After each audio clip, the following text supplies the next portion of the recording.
Hello दोस्तों, welcome to my YouTube channel study girl Shruti. देखिए, मैं आज आप लोग को बताने जा रही हूँ बायोलॉजी का ये आप लोग का देखिए चैप्टर का नेम है नियंत्रण तथा समन्वयन, यानी कंट्रोल एंड कोऑर्डिनेशन।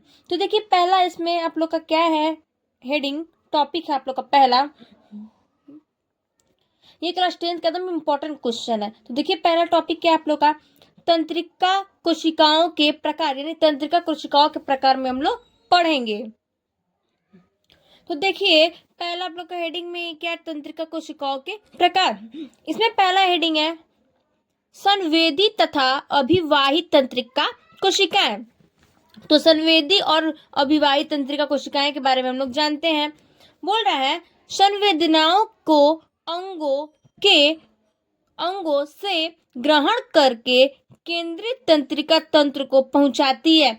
बोलो, जो संवेदी और जो अभिवाही तंत्रिका होती है वो क्या करती है, तो संवेदनाओं को अंग जो होते हैं और जो ग्रहण करते हैं उस केंद्रिका तंत्र को क्या करती है, पहुंचाती है। देखिए, जैसे इसमें दूसरा आप लोग का इसमें है चालक या अपवाही तंत्रिका कोशिकाएं। चालक और अपवाही तंत्रिका कोशिकाएं क्या है। बोल रहा है ये संदेशों को केंद्रीय तंत्रिका से कार्यकारी अंगों तक पहुंचाती है। इसमें बोल रहा है जो संदेशों को जो केंद्रिका तंत्र पहुंचाती है, उसको जो कार्य कराने वाली अंग है वो क्या करती है, कार्यकारी अंग को क्या करती, पहुंचाती है।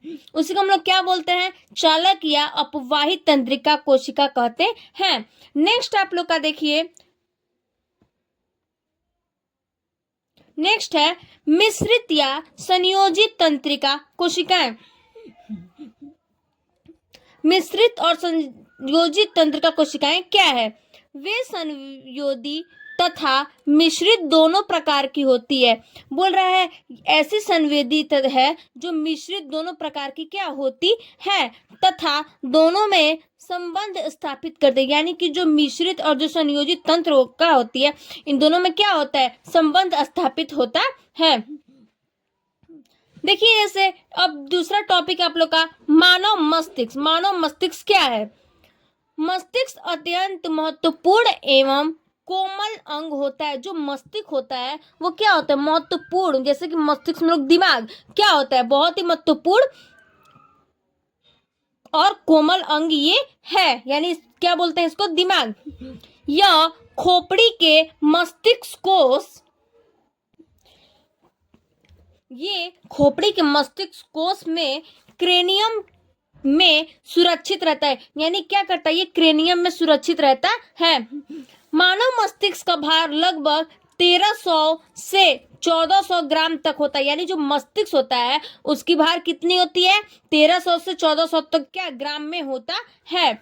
जबकि नवजात शिशु में इसका भार, यानी नवजात शिशु यानी कि जो बच्चे होते हैं, जो छोटे छोटे बच्चे होते हैं, नवजात शिशु होते हैं, जब उसका भार कितना होता है, तो 350 से 400 ग्राम तक होता है। और मानव में 1300 से 1400 ग्राम तक होता है। और जो नवजात शिशु यानी कि जो बच्चे, छोटे छोटे जो बच्चे होते हैं, वो उन लोग में 350 से 450 ग्राम तक होता है। मनुष्य में इसका आयतन 1200 से 1500 सीसी होता है। बोल रहा है इसका मनुष्य में जो इसकी आयतन होती है, तो 1200 से 1500 तक इसकी क्या होती है, सीसी होता है। ये चारों ओर से तीसरी झिल्ली से घिरी होती है। यानी कि ये चारों ओर जो है, जो तीसरी है, मतलब ये जो तीसरा वाला झिल्ली है, उससे क्या रहता है, घिरा हुआ रहता है।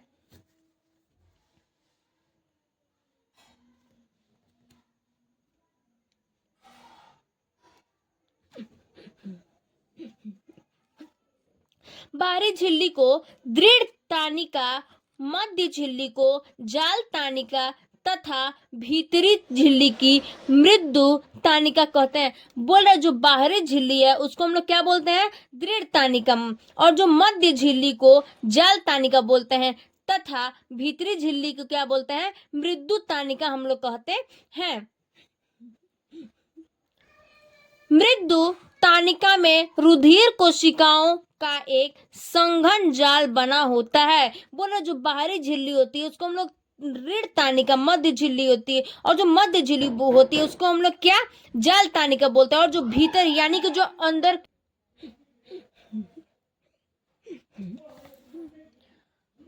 बोल रहा है, इन्हीं के द्वारा मस्तिष्क को भोजन तथा ऑक्सीजन मिलता है। यानी कि जो ये सब बाहरी झिल्ली में जो जो भी सब है, इन लोग के ही द्वारा क्या होता है, मस्तिष्क में भोजन और ऑक्सीजन मिलता है।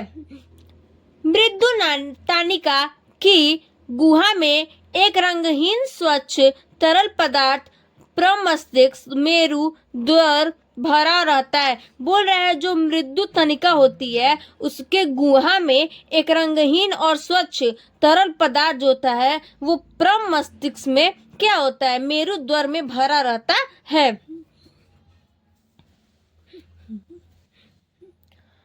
फिर बोल रहा है जो मस्तिष्क की बाह्य आघातों से सुरक्षा करता है। यानी कि जो मेरु द्वारा भरा रहता है जिसमें जो पदार्थ उसको क्या करता है, मस्तिष्क की जो बाह्य आघातों से क्या करता है, इसको सुरक्षा करता है, यानी कि इसकी देखरेख करता है। मस्तिष्क के 3 प्रमुख भाग होता है। यानी जो मस्तिष्क होता है, जो दिमाग होता है, इसके 3 भाग होते हैं। तो कौन कौन से, तो देखिए पहला भाग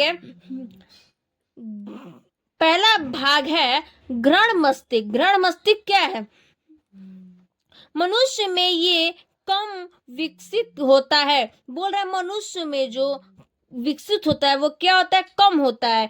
क्रम मस्तिष्क के दोनों ललाट पिंडों के निचले भाग, बोल रहा है जो क्रम मस्तिष्क होता है उसके दोनों भाग यानी कि ललाट पिंडों के निचले भाग में पर एक एक अंडाकार तथा छोटा घ्राण पिंड होता है। यानी कि उसके निचले भाग में एक एक अंडाकार और छोटा घ्राण पिंड होता है। यह गंध के ज्ञान का केंद्र होता है। यानी कि यह जो गंध होता है, जो ये पिंड घ्राण पिंड होता है उसका जो गंध के ज्ञान होता है वो क्या होता है, केंद्र होता है। देखिए दूसरा इसका क्या है, दूसरा भाग प्रम मस्तिष्क से, यानी कि इसको हम लोग क्या बोल सकते हैं, सेरिब्रम भी बोल सकते हैं। किसको, तो प्रम मस्तिष्क को। तो आइए देखते हैं सेरिब्रम क्या कह रहा है।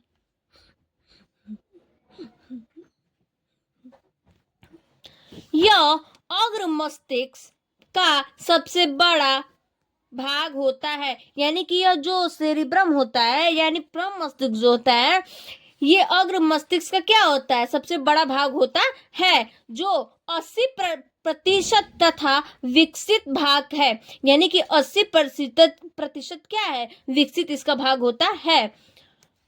प्रमस्तिष्क पर पाई जाने वाली दरारें इसकी तरह धरातल में वृद्धि करती है। यानी कि जो प्रमस्तिष्क पर जो पाने वाली दरारें होती है, यानी कि दरारें जो होती हैं इसकी तरह क्या होता है, धरातल में वृद्धि यानी कि बढ़ती है, वृद्धि करती है। इसका बाह्य भीतरी इसका बाह्य भाग धूसर पदार्थ, ग्रेय पदार्थ, यानी जो धूसर पदार्थ है उसको हम लोग क्या बोल सकते हैं, ग्रेय पदार्थ बोल सकते हैं, से बना होता है। यह स्मृति, सोचने, विचारने, चेतना, तर्क, शक्ति, सीखने आदि का केंद्र होता है। यानी ये जो भीतरी भाग होता है उसकी श्वेत पदार्थ क्या होती है, बना होता है। यह स्मृति, सोचने, विचारने और चेतना, तर्क की क्या होती है, सीखने आदि का केंद्र होता है। यानी कि ये जो प्रमस्तिष्क और सेरिब्रम होता है वो क्या होता है, सीखने का आदि में, यानी कि जो शक्ति और सीखने की आदि का क्या करता है, केंद्र करता है। देखिए अब अगला आप लोग का है टॉप, क्या नेक्स्ट है, थैलेमस। थैलेमस क्या है, देखते हैं थैलेमस क्या है।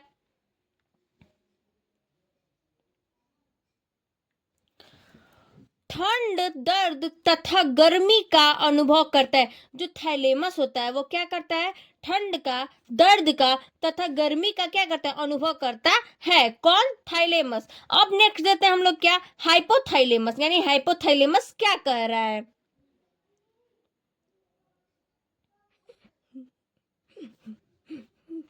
यह भूख, प्यास, स्नेह, दृढ़ उत्साह, पिंडा, नींद तथा ताप नियंत्रण का केंद्र है। यानी बोल रहा है यह जो भूख प्यास स्नेह जो दृढ़ उत्साह पिंड है वो नींद तथा ताप यानी कि जो नींद है उसका क्या करता है, नियंत्रित केंद्र है। यानी कि जो हाइपोथैलेमस है ये क्या करता है, नियंत्रित केंद्र है। मतलब ये किसका, तो हाइपोथैलेमस का है।